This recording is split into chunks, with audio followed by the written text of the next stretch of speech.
This charming flower box cake is topped with edible cookie flowers. It is a perfect dessert for your next spring fling.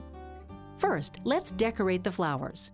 Place 12 cookies with scalloped edges on a waxed paper-lined baking sheet and spread a thin layer of yellow melting wafers onto one side of each cookie. Allow the cookies to set for about 15 minutes.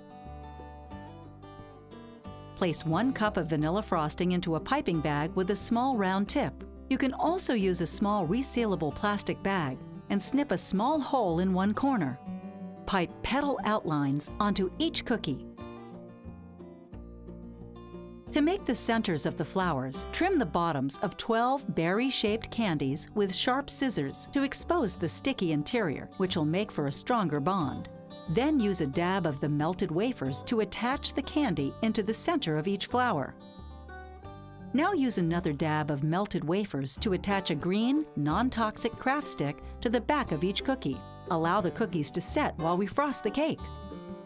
Slice a 9 by 5 inch loaf cake in half horizontally.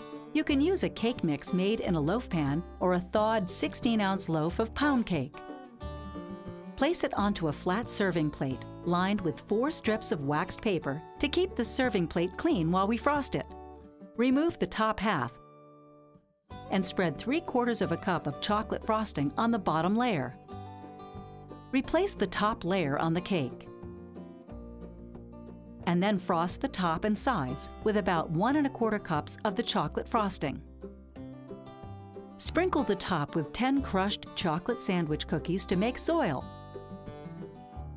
Carefully remove the strips of waxed paper.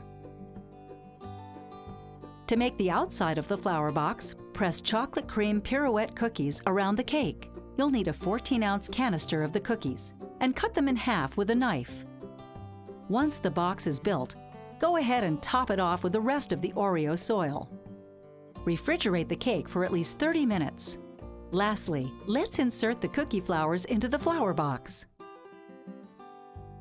Serve the remaining flour cookies on the side. They also make adorable cupcake decorations. Happy gardening!